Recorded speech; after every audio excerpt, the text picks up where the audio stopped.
Denise here, the Crafty DIYer, and I have 7 Christmas ideas for you for Christmas in July 2022. Let's get started.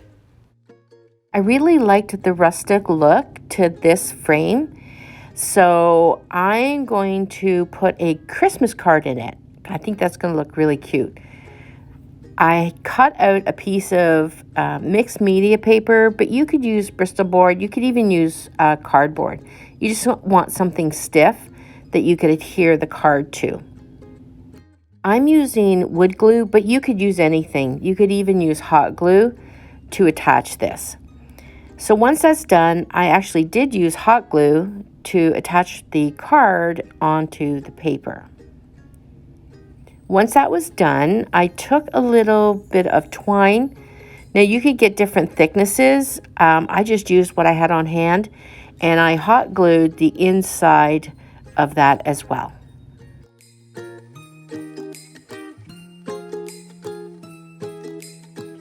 You can display this so many different ways. You could hang it up. I'm just having it sitting here as a shelf sitter in my tier tray as a backdrop.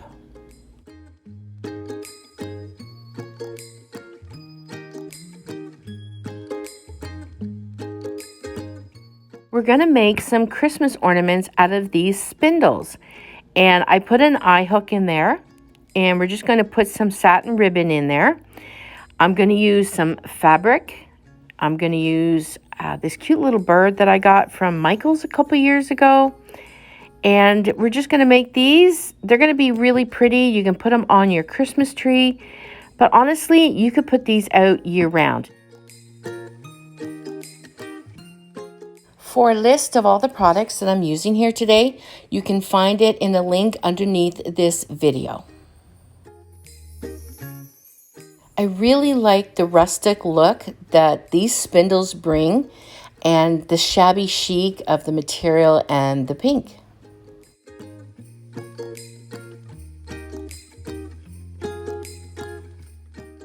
These embroidery hoops, you want to grab them when you see them. They're always at the thrift store.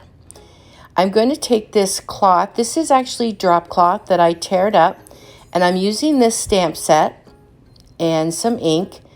Now, when you are going to ink on material, it's really important to have Indian ink, or archival ink, which IOD ink is, and you want to hold it down on your material a little longer than you normally would.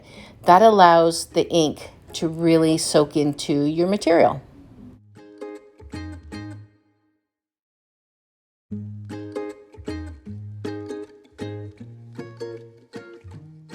These flowers were pre-made. I got a wreath that had these flowers all over them. And so I just took them off. I hot glued it to this little joy sign, and I think it turned out so cute. You can put it on your Christmas tree, and you can put it, you'll see in a second here, I've displayed it in a different way.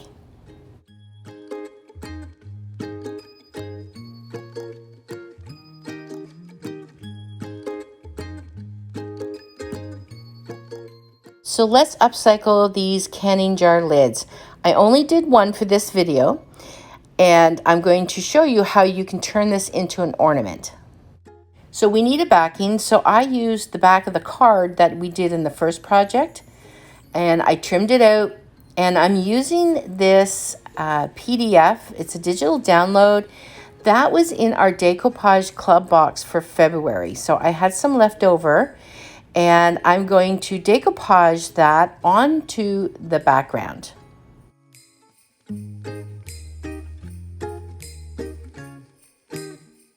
It would look really nice too if you had some vintage pictures or pictures of your family, anything, grandkids, anything like that. That would look really cute in this as well. I'm going to glue in some trim. Now this trim is from a dollar store Easter bunny that you unravel, and that's what I used to trim this up. But you could use so many things, ribbon, some silver tinsel would have been really nice as well, but I didn't have any.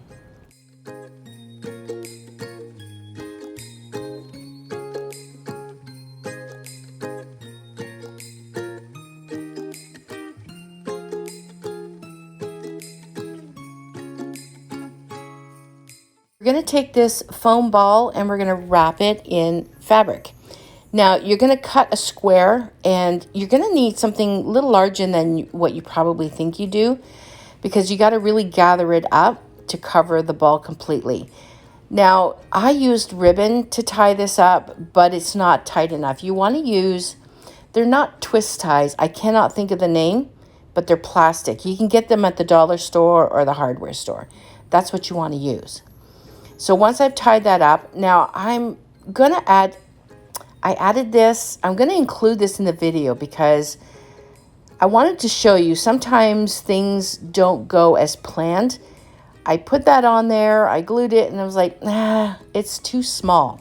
So then rather than try and rip it off, I just covered it with another one. So I included it in here just to show you that sometimes it doesn't go as planned, and you just got to keep going with it. Don't get frustrated. Just keep on crafting. Keep on crafting. So I have to admit, this ornament, this project kind of gave me a struggle. I was all over the place on this one. So I don't know. I'm not even sure if I love this one as much as the others. And it's okay to not like everything you do. But don't let that stop you from continuing on and keep crafting, because a lot of times it turns out really cute. And it does. It does look really pretty. Once I add these roses on here and I glued them on, I think it looks cute now.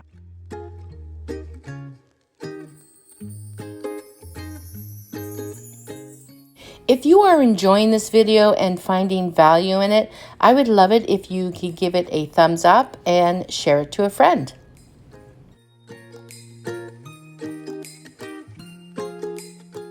Aren't these cute? I love deer. I love deer decor, especially at Christmas time. And I thought these are really cute, but they're really not my color. It would just look really odd in my decor. So we're going to paint them. Now I'm using DIY little black dress. I'm going to add in some salt wash. These are really slick. And the salt wash with the DIY clay will stick to this really, really well.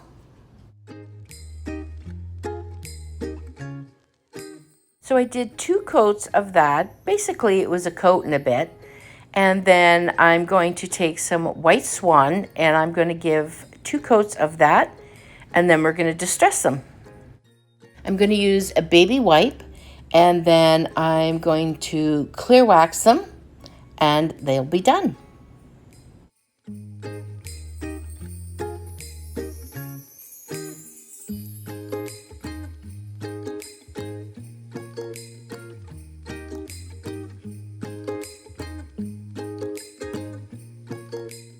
So I have this shadow box, and I painted it in the salt wash mixture that I had left over from the previous project. And then I'm going to paint it in white swan, just a light coat of that. We're going to come back in a bit to add some brown and some antiquing to it.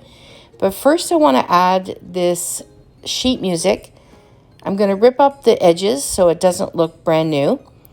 And we're going to decoupage it to the inside. Now before we decoupage this, I do want to age the paper. So I'm going to use my brown ink, and I'm going to rub it around the edges and actually along the inside, just enough until I'm happy with it. You can also use tea or coffee to stain the paper as well. Now I'm going to lightly rub the ink pad along the outside of this shadow box, just enough until it looks nice and aged. And in fact, what I end up doing is adding another coat of white swan on top of that. Just going to give another layer of depth to the project.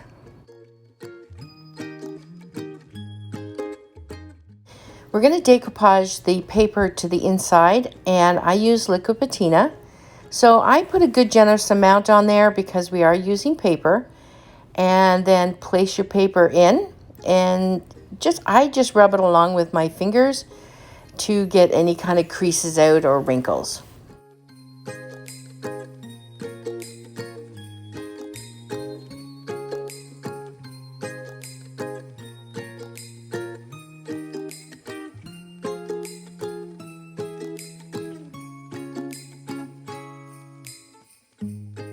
And let me know in the comments below which one was your favorite.